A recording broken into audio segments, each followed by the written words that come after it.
Hello दोस्तों, नमस्कार। अपने इस यूट्यूब चैनल पे मैं आप सभी लोग का बहुत बहुत स्वागत करता हूं। दोस्तों, आज के इस वीडियो में हम बात करने वाले हैं केवीएस रिक्रूटमेंट 2022 के बारे में, और उसमें भी हम स्पेसिफिकली इस वीडियो में केवल टीजीटी डब्ल्यूई पोस्ट के बारे में बात करेंगे और देखेंगे कि टीजीटी डब्ल्यूई के लिए कितनी पोस्ट एडवर्टाइज की गई है, क्या एलिजिबिलिटी होती है, क्या एग्जाम पैटर्न होगा, कितने घंटे का पेपर होगा और साथ ही साथ में क्या सिलेबस होगा। और उससे रिलेटेड जितने भी आपके डाउट्स अभी तक मेरे पास आए हैं, सबको क्लेरिफाई करने की कोशिश करेंगे। तो चलिए दोस्तों, बिना देरी किए हुए वीडियो की शुरुआत करते हैं।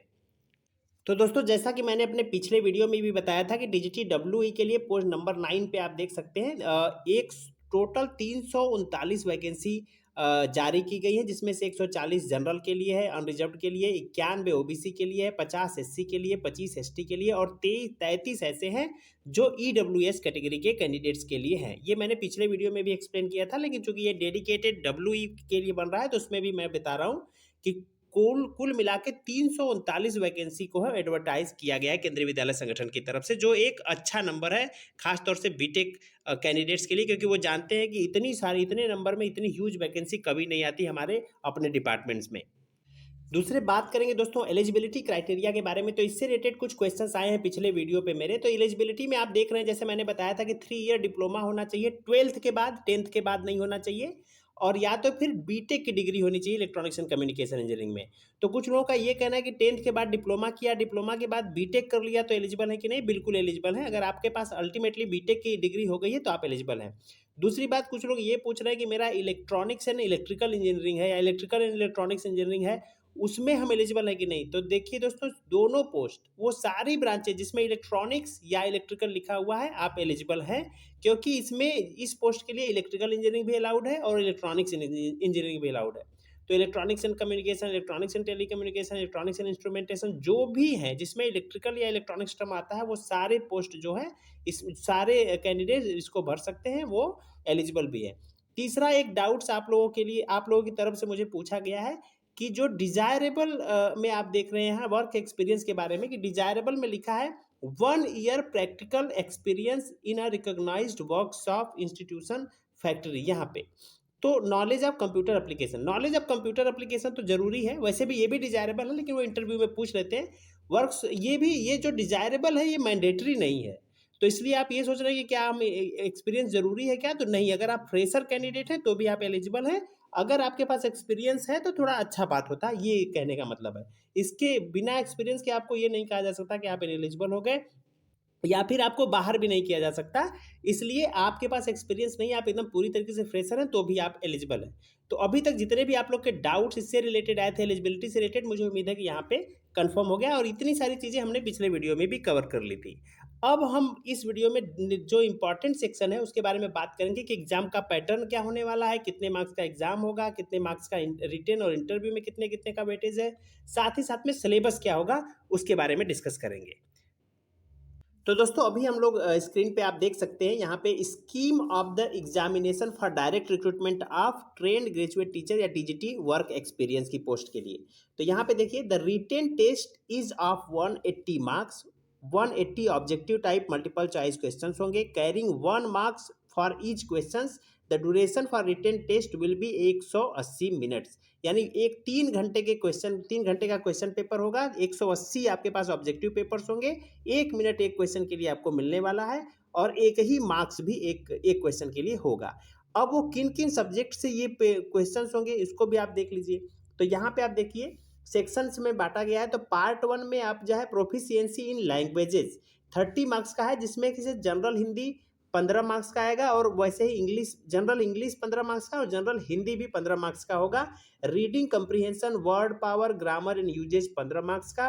वैसे ही पठन कौशल, शब्द सामर्थ्य, व्याकरण एवं प्रयुक्ति, ये सब जो है 15 मार्क्स के आने वाले। इससे रिलेटेड जो आपके क्वेश्चन होंगे वो 15-15 करके 30 मार्क्स का हिंदी और इंग्लिश मिला के हो जाएगा, 15-15 नंबर। दूसरे पार्ट में आता है 50 नंबर, जिसमें general awareness, reasoning, proficiency in computers, ये सब मिला के, तीनों मिला के। General knowledge and current affairs को अगर देख लिया जाए तो इससे 20 क्वेश्चंस आने वाले हैं, रीजनिंग एबिलिटी से 20 क्वेश्चन आने वाले हैं, और कंप्यूटर लिटरेसी से भी 10 क्वेश्चन आने वाला है। तो ये इसका एग्जाम पैटर्न की हम बात कर रहे हैं, जिसमें हमें पता चल गया ये जो 30 मार्क्स है वो लैंग्वेज से आएगा, हिंदी और इंग्लिश। हाँ, एक और क्वेश्चन लोग पूछ रहे थे हमसे, बहुत इंपॉर्टेंट है कि क्या सर दूसरे रीजनल लैंग्वेजेस भी आते हैं क्या, जैसे मराठी हो गया, तेलुगु हो गया, तमिल हो गया, या किसी और स्टेट में है, आसाम में है, आसामी हो गया? बिल्कुल नहीं दोस्तों, केंद्रीय विद्यालय संगठन में डुअल जो लैंग्वेज का है वो 2 ही लैंग्वेज यूज होते हैं, हिंदी और इंग्लिश। तो इन्हीं का एग्जाम भी होता है, चाहे आप तमिलनाडु में एग्जाम दे रहे हो, चाहे पोस्टिंग आपकी उड़ीसा में हो, कहीं पे भी हो, आपको इन 2 लैंग्वेज का एग्जाम लिया जाएगा और इन्हीं 2 लैंग्वेज को आपको आना भी चाहिए।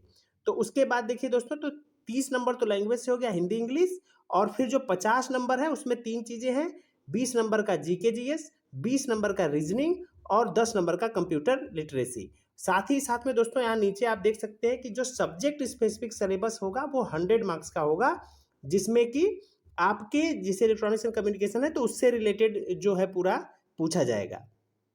तो ये दोस्तों हो गया 180 नंबर के खाके के बारे में कि 180 नंबर का जो रिटेन टेस्ट होगा उसमें कहाँ कहाँ से क्वेश्चन पूछे जाएंगे। अब बात करेंगे प्रोफेशनल कॉम्पिटेंसी टेस्ट यानी इंटरव्यू की बात करते हैं, जो नॉर्मली हम नॉर्मल भाषा में कहते हैं कि इंटरव्यू में क्या क्या पूछा जाएगा। तो इंटरव्यू में आप देख पा रहे हैं कि 60 मार्क्स के इंटरव्यू होंगे, जिसमें professional competency test is of 60 marks, demo teaching 30 marks का होगा और इंटरव्यू 30 मार्क्स। तो इस 60 मार्क्स में जो टीचिंग होगा, डेमो टीचिंग के लिए 30 मार्क्स रखे हैं, और इंटरव्यू जिसमें क्वेश्चन आंसर का सेशन होगा वो 30 मार्क्स का हो गया। तो टोटल मिला के इसको भी 2 पार्ट में बांट दिया है। तो 180 मार्क्स का रिटेन हो गया, 60 मार्क्स का आपका इंटरव्यू हो गया। उसके बाद दोस्तों ऐसा डायरेक्टली नहीं जोड़ा जाएगा, उसके बाद भी आप देख सकते हैं यहाँ पे साफ साफ लिखा हुआ है, the weightage of written test and professional competency demo teaching and interview will be in the ratio of 70:30। यानी 180 जो रिटेन में आप मार्क्स करोगे उसको 70 पे स्केल किया जाएगा, और 60 जो इंटरव्यू में आप स्केल करोगे मार्क्स पाओगे उसको 30 में स्केल किया जाएगा, और उन दोनों को फिर ऐड कर दिया जाएगा। तो उसके बाद देखिए फाइनल मेरिट लिस्ट यहाँ पे है, final merit list will be based on the performance of the candidate in written test and professional competency test taken together. तो इस प्रकार से बनाया जाएगा दोस्तों। तो उम्मीद करता हूं दोस्तों कि एग्जाम पैटर्न आपको क्लियरली समझ में आ गया है। अब हम जाएंगे सिलेबस के बारे में और देखेंगे कि जो 100 मार्क्स का जो अपने सब्जेक्ट से आता है यानी इलेक्ट्रिकल या इलेक्ट्रॉनिक्स से आता है तो उसमें क्या क्या सिलेबस कवर करना है। तो चलिए हम सिलेबस को देखते हैं। अभी स्क्रीन पे दोस्तों आपको जो डिटेल्ड सिलेबस है वो 5 पेज का ऑफिशियली सिलेबस आया है, जो देख के लगेगा कि बहुत ज़्यादा सिलेबस है, लेकिन मैं आपको बताऊं कि टीजीटी-डब्ल्यूई का जो सिलेबस है वो बहुत ही शॉर्ट है अगर इंजीनियरिंग आप बीटेक स्टूडेंट रहे हैं तो। और मैं आपको बता दूंगा इसमें इतने सारे पेज दिए हैं, आप देख सकते हो 5 पेज में मिला के 37 सब्जेक्ट का नाम इन्होंने दिया है, टॉपिक का नाम दिया है, जिसमें से मैं स्पेशली आपको बताऊं कि सबसे पहले तो नेटवर्क थ्योरी बहुत ही ज़रूरी है। नेटवर्क थ्योरी जो सब्जेक्ट है वो बहुत इंपॉर्टेंट है इस सिलेबस में। तो आप यहाँ से देख लीजिए circuit fundamentals, resistive circuit, Kirchhoff's law, network theorem, और आगे बढ़ते जाइए तो आप देखेंगे कि passive circuit elements, energy sources, magnetism and electromagnetism, AC fundamental, series AC circuits, time constant, timing circuit and filter.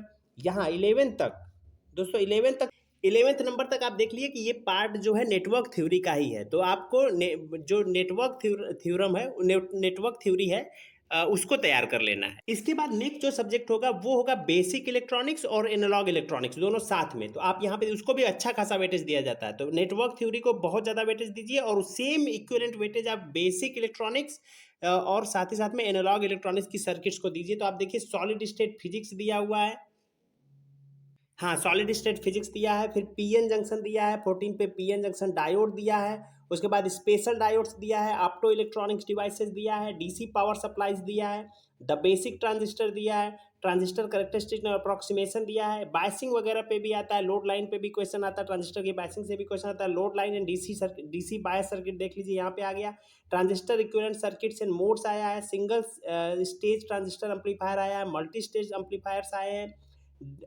Decibels and frequency responses आया, feedback amplifier बहुत इंपॉर्टेंट टॉपिक है, सिंपल से क्वेश्चन बनते हैं और यहाँ से जो है बहुत सारे क्वेश्चन आते हैं, फील्ड इफेक्ट ट्रांजिस्टर आया है, ब्रेक डाउन डिवाइसेज आया है, साइनोसॉइडल ऑसिलेटर्स आया, ऑसिलेटर से दोनों भी कल्प्रिट ऑसिलेटर हो चाहे हर्टले ऑसिलेटर हो, इन सबको थोड़ा सा अच्छे से पढ़ लेने से डायरेक्ट फार्मूला बेस्ड क्वेश्चन आते हैं इसमें। नॉन साइनोसॉइडल ऑसिलेटर्स आया है, और उसके बाद मॉडुलेशन एंड डीमॉडुलेशन। हाँ तो इतने पार्ट हो गया जो 29 तक, 12 से लेके 29 तक आप देख सकते हैं, रिलेट कर सकते हैं कि ये हो गए एनालॉग और बेसिक इलेक्ट्रॉनिक्स मिलके, basic electronics as well as analogue electronics, या ईडीसी कह सकते हैं, इलेक्ट्रॉनिक डिवाइसेज एंड सर्किट्स, और बेसिक एनालॉग इलेक्ट्रॉनिक्स को मिला के। अब कम्युनिकेशन पे शिफ्ट करते हैं। कम्युनिकेशन का ज़्यादा वेटेज नहीं है, फिर भी कम्युनिकेशन से भी कुछ क्वेश्चंस आते हैं। तो मॉड्यूलेशन एंड डीमॉड्यूलेशन। फिर स्विच कर दीजिए, इंटीग्रेटेड सर्किट है, नंबर सिस्टम है और लॉजिक गेट्स है। डिजिटल इलेक्ट्रॉनिक्स को बहुत अच्छा तगड़ा जो है वेटेज दिया जाता है। तो बेस ये डिजिटल इलेक्ट्रॉनिक्स को भी आपको तैयार करना है। ये इंटीग्रेटेड सर्किट से लेके नंबर सिस्टम और लॉजिक गेट्स को तैयार कर लेना है आपको। अब आगे हम बात करें दोस्तों, तो लास्ट में हमारे पास है बूलियन अलजेब्रा। ये भी डिजिटल का ही, लॉजिक फैमिली डिजिटल का ही। ट्रांसड्यूसर इलेक्ट्रॉनिक इंस्ट्रूमेंट्स, ये ट्रांसड्यूसर और इलेक्ट्रॉनिक इंस्ट्रूमेंटेशन, मेजरिंग इंस्ट्रूमेंट्स वगैरह से जहाँ पे भी आपको ये मिले इसको भी पढ़ लीजिए। मैं ओवरऑल बताऊं अपने अनुभव के आधार पे, जो केंद्रीय विद्यालय संगठन के लास्ट ईयर के पेपर्स वगैरह भी कभी मैं आप लोगों के साथ शेयर करूंगा। एटलीस्ट 2018 वाले पेपर को तो मैं जरूर शेयर करूंगा इसी चैनल के थ्रू। तो अभी तक अगर आपने इस चैनल को सब्सक्राइब नहीं किया तो चैनल को सब्सक्राइब करके बेल आइकन को जरूर प्रेस कर लीजिए, क्योंकि टीजीटी डब्ल्यूई से रिलेटेड ही नहीं, केंद्रीय विद्यालय संगठन के हर मैक्सिमम वैकेंसी से रिलेटेड मैं वीडियो जिस पे पोस्ट करने वाला हूँ। अगर आपको ये वीडियो पसंद आ रहा है तो वीडियो को लाइक करें, साथ साथ में शेयर जरूर करें। और हाँ, ये मैं बता रहा था कि जो सिलेबस है, सिलेबस में मैं अपने अनुभव के आधार पर बता रहा हूँ, या किसी से भी पूछ लीजिएगा, आप लोग भी सर्वे करेंगे, देखेंगे अगर पिछले क्वेश्चन पेपर को, तो आपको समझ में आएगा। जो वेटेज होता है, 3 सब्जेक्ट को बहुत ज़्यादा वेटेज दिया जाता है। मतलब 4 सब्जेक्ट कह लीजिए। पहला नेटवर्क थ्योरी, दूसरा एनालॉग इलेक्ट्रॉनिक्स और ईडीसी। अगर दोनों को एक में मिला दिया जाए तो मैं कह रहा हूँ 3 सब्जेक्ट, दोनों को एक में मिला दीजिए, एनालॉग इलेक्ट्रॉनिक्स और ईडीसी, ये दोनों सब्जेक्ट। और साथ ही साथ में आपका नेटवर्क थ्योरी और डिजिटल इलेक्ट्रॉनिक्स, जो इजी इजी सब्जेक्ट होते हैं और इनको इतना ज़्यादा वेटेज दिया जाता है कि आप समझ लीजिए कि लगभग 100 में से 70% क्वेश्चन वहाँ से कवर हो जाएंगे। अब कुछ लोग क्या करेंगे, इसमें इलेक्ट्रॉनिक्स है तो नेटवर्क थ्योरी, अरे कंट्रोल सिस्टम पढ़ने लगेंगे, सिग्नल एंड सिस्टम पढ़ने लगेंगे, और दूसरे सब्जेक्ट इलेक्ट्रोमैग्नेटिज्म पढ़ने लगेंगे। तो देखिए, इलेक्ट्रोमैग्नेटिक फील्ड इफेक्ट थ्योरी, ये सब पढ़ने की बिल्कुल ही जरूरत नहीं है यहाँ पे। और जो क्वेश्चन का लेवल होने वाला है वो भी डिप्लोमा लेवल का होने वाला है। तो आप ये समझिए कि ये एग्जाम अगर आप अच्छे से थोड़ा सीरियस होके, कन्फाइंड होके, सिलेबस के लिए कन्फाइंड होके पढ़ते हैं तो आराम से क्वालिफाई किया जा सकता है। तो मैं उम्मीद करता हूँ कि ये वीडियो आपको जरूर पसंद आया होगा।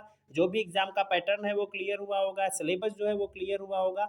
और सिलेबस का जो लिंक है वो भी मैं नीचे दे रहा हूँ, वहाँ से आप जाके डाउनलोड कर सकते हैं पूरा डिटेल में सिलेबस के लिए। तो अगेन मैं कहूँगा कि अगर वीडियो आपको पसंद आया हो तो वीडियो को लाइक करें, चैनल को जरूर सब्सक्राइब करें, और साथ ही साथ में अगर आपके ऐसे दोस्त हैं जो केंद्रीय विद्यालय संगठन के इस रिक्रूटमेंट में पार्टिसिपेट करना चाहते हैं, चाहे किसी भी सब्जेक्ट के साथ, तो उनके साथ भी मेरे वीडियोज़ को साझा करें, ताकि उनको समय समय पे मेरे द्वारा बनाए गए वीडियोज़ मिलते रहे और मेरे चैनल का भी डेवलपमेंट हो सके। Thank you very much for watching this video.